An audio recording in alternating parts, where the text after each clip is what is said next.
नमस्कार साथियों, आप सभी का बहुत बहुत स्वागत है। आज की इस क्लास में हम बात करने वाले हैं। आज की हमारी कविता रहेगी आत्म परिचय। इस पाठ को लिखने वाले कवि हैं हरिवंश राय बच्चन, जिनका जन्म हुआ है इलाहाबाद में 1907 में। 1968 में इनकी मृत्यु हुई है, वो हुई है मुंबई में। तो तमाम प्रकार की जानकारियाँ हमने हमारे प्रश्न उत्तर वाले वीडियो में हमने देख ली थी। आज के इस वीडियो में इस पोयम का मैं आपको अर्थ बताने वाला हूँ, क्योंकि ये पेपर में आती है और ये क्वेश्चन 4 अंक का आता है। कैसे साथियों? संदर्भ प्रसंग सहित व्याख्या कीजिए।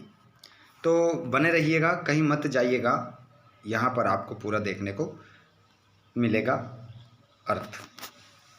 सबसे पहले हम इस पाठ का उच्चारण करेंगे, पढ़ेंगे, उसके बाद में इसका अर्थ आपको बताएंगे। चलिए यहाँ पर देखिएगा। पहले ऊपर से हम यहाँ पर से देखेंगे। उससे पहले पाठ को शुरू करने से पहले मैं बता देता हूँ, इस पाठ के प्रश्न उत्तर हमने पहले ही करवा दिए हैं आप लोगों को, प्लस ऑब्जेक्टिव टाइप प्रश्न और आपके जो इस चैप्टर के प्रश्न हैं वो करवा दिए हैं, बिल्कुल 2 नंबर के हिसाब से करवा दिए हैं। वीडियो आपको लास्ट में यहाँ पर मिल जाएगा, ठीक है। इतना बड़ा वीडियो आएगा, उस पर क्लिक करना, देख लेना, है ना। तो इसी प्रकार अपडेट आगे पाना चाहते हो तो जितने भी दोस्त हमारे इस चैनल से जुड़ रहे हैं, आप चैनल को सब्सक्राइब कर लीजिए, ताकि आने वाली जो हमारी वीडियो है उसका नोटिफिकेशन आप तक पहुँच सके। चलिए स्टार्ट करते हैं। मैं जग जीवन का भार लिए फिरता हूँ, फिर भी जीवन में प्यार लिए फिरता हूँ। कर दिया किसी ने झनकृत जिनको छूकर, मैं सांसों के 2 तार लिए फिरता हूँ। तो दोस्तों ये आपका पैराग्राफ था, इसका अर्थ जान लीजिए। मैं जग जीवन का भार लिए फिरता हूँ।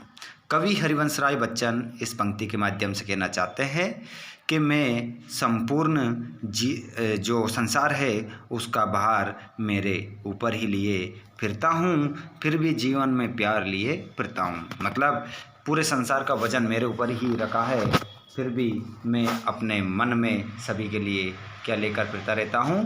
प्यार। मैं फिर भी सभी को प्यार की दृष्टि से, इस संसार के प्रत्येक प्राणी को प्यार की दृष्टि से ही देखता हूँ। कर दिया किसी ने झनकृत जिनको छूकर, मैं सांसों के 2 तार लिए फिरता हूँ। किसी ने मुझे छूकर झकझोर कर रख दिया है, फिर भी मैं उसके लिए अपनी सांसों के 2 तार लिए फिरता हूँ। मतलब फिर भी किसी ने मुझे झकझोर कर रख दिया है, फिर भी मैं उससे क्या करता हूँ? प्रेम ही करता हूँ। ऐसा नहीं कि मैं उससे क्या करने लग जाऊँगा? नफरत करने लग जाऊँगा। भले ही किसी ने मुझे प्यार से देखा है या नहीं देखा है, फिर भी मैं उससे क्या करता हूँ? प्रेम ही करता हूँ। आगे सुनिएगा, अगली पंक्तियाँ देखेंगे हम। मैं इसने सुरा का पान किया करता हूँ, मैं कभी न जग का ध्यान किया करता हूँ। जग पूछ रहा उनको जो जग की गाते, मैं अपने मन का गान किया करता हूँ।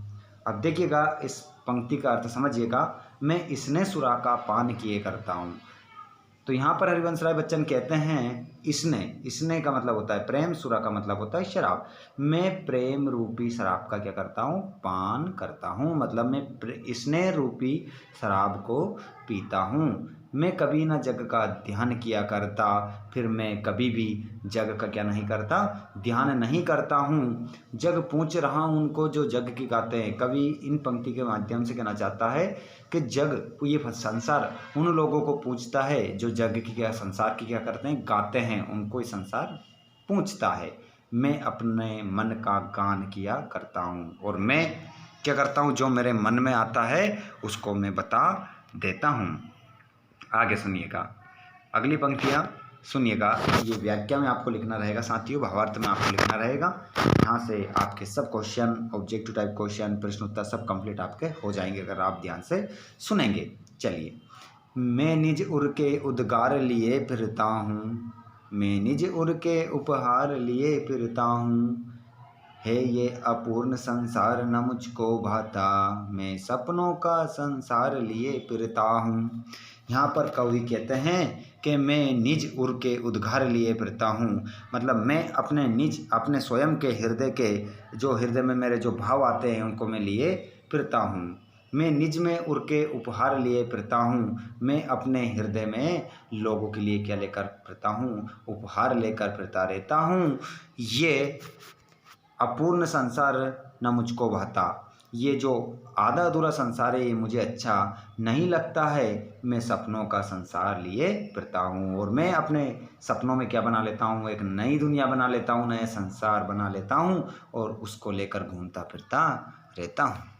आगे सुनिएगा यहाँ पर, मैं जला हृदय में अग्नि दहा करता हूँ, सुख दुख दोनों में मग्न रहा करता हूँ। जग बहु सागर तरने को नाव बनाए, मैं बहु मौजों पर मस्त बहा करता हूँ। सुनिएगा, इसका अर्थ जानिएगा, इस पंक्ति का अर्थ कि मैं जलकर हृदय में अग्नि दहा करता हूँ, मैं अपने हृदय में अग्नि जलाकर उससे मैं क्या करता रहता हूँ, जलता रहता हूँ। सुख दुख दोनों में मग्न रहा करता हूँ। मुझे यदि सुख प्राप्त होता है तो मैं हमेशा क्या रहता हूँ, खुश रहता हूँ, और जब मुझे दुख मिलता है तब भी मैं क्या रहता हूँ, खुश रहता हूँ। जग भवसागर तरने को नाव बनाए, ये जो संसार होता है इस जीवन रूपी भवसागर से तरने के लिए, पार होने के लिए ये संसार क्या बनाता है, नाव बनाता है। और मैं भव मौजों पर मस्त बहा करता हूँ, और मैं इस संसार में इस नाव में सवार होकर जिधर नाव जाती है उधर मस्त होकर बहा करता हूँ। आगे सुनिएगा क्या कह रहे हैं कवि, मैं नव यौवन का उन्माद लिए फिरता हूँ, उन्मादों में अवसाद लिए फिरता हूँ। जो मुझको बाहर आशा रुलाती भीतर, मैं हाय किसी की याद लिए फिरता हूँ। यहाँ पर कवि कहते हैं कि मैं यौवन का उन्माद लिए फिरता हूँ, मतलब मैं जवानी का उन्माद लिए फिरता हूँ। उन्मादों में अवसाद लिए फिरता हूँ, मतलब किसी प्रकार का, देखिएगा यहाँ पर बताया गया है, कवि कहता है कि उन्मादों में अवसाद लिए फिरता हूँ। उन्मादों का मतलब होता है साथियों पागलपन। मैं पागलपन में अवसाद लिए फिरता हूँ, मतलब थकावट। मैं पागलपन में एक थकावट लिए, पागलपन के कारण मैं क्या लेकर फिरता रहता हूँ, थकावट लेकर घूमता फिरता हूँ। जो मुझको बाहर हंसा रुलाती भीतर, मतलब जो मुझे बाहर से हंसाती थी और रुलाती थी भीतर से, मैं हाय किसी की याद लिए फिरता हूँ, और मैं किसी को याद करते हुए घूमता रहता हूँ। सुनिएगा आगे क्या कह रहे हैं कवि, कर यत्न मिटे सब सत्य किसी ने जाना, नादान वही है हाय जहाँ पर दाना। फिर मूड न क्या जग जो इस पर भी सीखे, मैं सीख रहा हूँ सीखा ज्ञान भुलाना। कवि इन पंक्तियों के माध्यम से कह रहा है कि कर यत्न मिटे सब सत्य किसी ने जाना। मैं अब जो मैंने कुछ ज्ञान प्राप्त करा है, अब मैं प्रयत्न कर रहा हूँ कि जो सत्य को मैंने प्राप्त करा था, नादान वही है हाय जहाँ पर दाना, उस मैंने सत्य अब जान लिया है कि नादान होते हैं वे सभी लोग, और वो नादान मतलब मूर्ख होते हैं। जहाँ पर दाना होता है वहीं पर वो पहुँच जाते हैं। फिर मूढ़ न क्या जग जो इस पर भी सीखे, ये सारा संसार तो क्या मूर्ख है, फिर भी इन लोगों से क्या शिक्षा नहीं लेता है। मैं सीख रहा हूँ सीखा ज्ञान बुलाना। कवि कह रहा है कि अब मैं एक चीज़ सीख रहा हूँ, जो मैंने ज्ञान प्राप्त करा था उसको बुलाने का एक मैं अपने अंदर हुनर ला रहा हूँ, क्योंकि मैंने जो ज्ञान प्राप्त करा है वो किसी काम का नहीं है। आगे सुनिएगा, मैं और जग और कहाँ का नाता, मैं बना बना कितने जग रोज मिटाता। जग जिस पृथ्वी पर जोड़ा करता वे बहु, मैं प्रतिपग से उस पृथ्वी को टुकराता। कवि यहाँ पर कह रहा है कि मैं और, कि मतलब मैं अलग हूँ, जग अलग है, हमारा और जग का, मेरा और जग का कहाँ का नाता। मैं बना बना कर कितने जग रोज मिटाता, ऐसा संसार मैं पता नहीं अपने सपनों में कितने बना लेता हूँ और कितने रोज मिटा देता हूँ। जग जिस पृथ्वी पर जोड़ा करता वैभव, संसार, इस संसार में जन्म लेने वाला प्रत्येक प्राणी इस पृथ्वी पर अपने लिए क्या जोड़ता है? धन, संपत्ति, दौलत, वैभव, ऐशो आराम जोड़ता है। मैं प्रतिपग से उस पृथ्वी को ठुकराता हूँ और ऐसी पृथ्वी को मैं क्या करता हूँ? हर पल पर ठुकराता हूँ, क्योंकि मुझे धन, दौलत, वैभव से कोई लेना देना नहीं है। आगे सुनिएगा। मैं निज रोदन में राग लिए फिरता हूँ, शीतल वाणी में आग लिए फिरता हूँ। हो जिस पर भूपों के प्रसाद न्योछावर, मैं वे खंडर का बाग लिए फिरता हूँ। सुनिएगा, यहाँ पर कवि क्या कहता है कि मैं निज रोदन में राग लिए फिरता हूँ, मतलब मैं अपने जो रोने की मेरी आवाज़ होती है, उस रोने की आवाज़ में भी मैं राग लेकर घूमता फिरता हूँ। शीतल वाणी में आग लिए फिरता हूँ, मेरी जो वाणी है वो मधुर है, कोमल है, लेकिन उस कोमल वाणी में भी मैं आग लेकर घूमता फिरता हूँ। जी हो जिस पर भूपों के प्रसाद नौचावर, मैं वो खंडर का भाग लिए फिरता हूँ। मेरी वाणी पर जिस पर कहीं राजाओं के क्या हो जाए, महल न्यौछावर हो जाए, लेकिन न्यौछावर कर दिए जाते हैं, लेकिन मैं क्या लेकर घूमता फिरता हूँ? एक खंडर, मतलब टूटा फूटा घर में लेकर घूमता फिरता हूँ। आगे सुनिएगा अगली पंक्तियाँ। मैं रोया इसको तुम कहते हो गाना, मैं फूट पड़ा तुम कहते छंद बनाना। क्यों कवि के कर संसार मुझे अपनाए, मैं दुनिया का हूँ एक नया दीवाना। यहाँ पर कवि कह रहा है कि मैं रोया इसको तुम कहते हो गाना, जब मैं रोता हूँ तो उस रोने को तुम क्या कहते हो कि गाना। मैं क्या गा रहा हूँ? गाना गा रहा हूँ। मैं फूट पड़ा तुम कहते हो छंद बनाना, जब मैं फूट फूट कर रोने लगा उसे तुम क्या कहते हो? उससे तुमने क्या चाहा?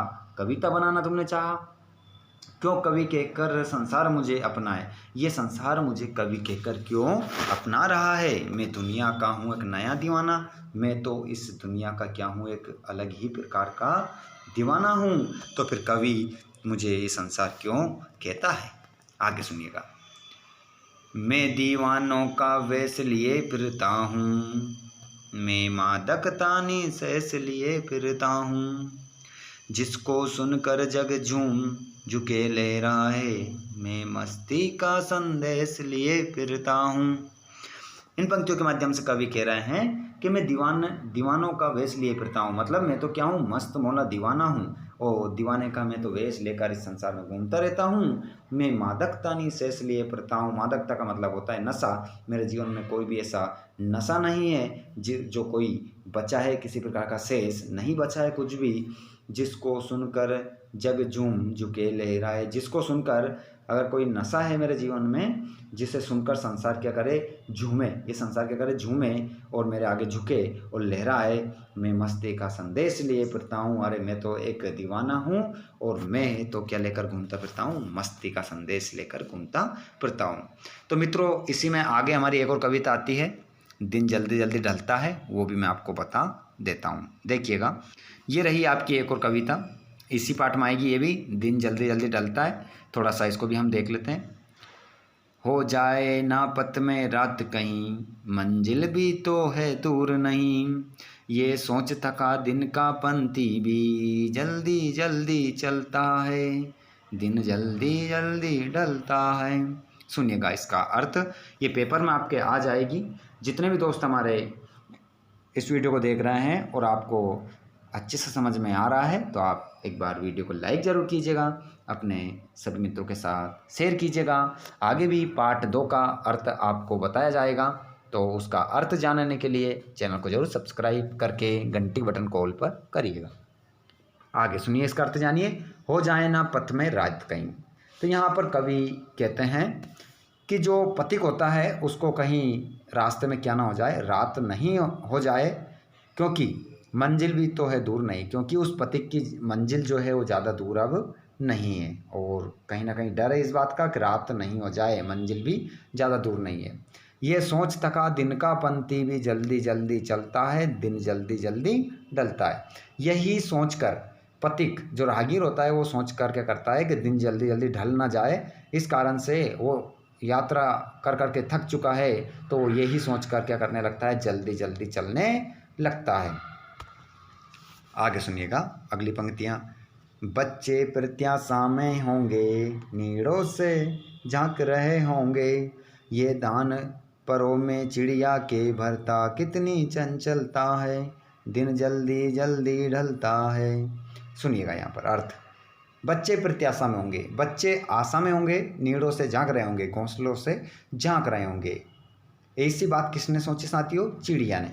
चिड़िया सोचती है कि बच्चे किस में होंगे? आशा में होंगे और अपने नीड़ों मतलब घोंसलों से झांक रहे होंगे। ये ध्यान परों में चिड़िया के भरता, कितनी चंचलता। जब चिड़िया ऐसी बात सोचती है तो चिड़िया के परों में क्या आ जाती है? चंचलता आ जाती है ना, चंचल हो जाती है, जल्दी जल्दी चलने की कोशिश करती है। और चिड़िया यही सोच के कि बच्चे मेरा इंतज़ार घर पर कर रहे होंगे, क्योंकि चिड़िया क्या लेने आई थी उनके लिए? दाना। तो चिड़िया क्या करने लगती है कि कहीं मुझे दिन ढल ना जाए, अंधेरा रास्ते में नहीं हो जाए, इस कारण से चिड़िया जल्दी जल्दी अपने पैरों में क्या भरती है? उड़ान भरती है और अपने घोंसले तक पहुंचती है। आगे बात करेंगे हम यहाँ पर, देखिएगा। मुझसे मिलने को कौन विकल, मैं हूँ किसके हित चंचल।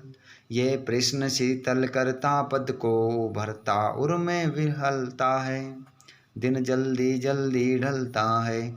सुनिएगा, मुझसे मिलने को कौन विकल। यहाँ पर कवि हरिवंश राय बच्चन कह रहे हैं कि मुझसे मिलने को कौन विकल, मतलब मुझसे मिलने के लिए कौन व्याकुल है, कौन परेशान है।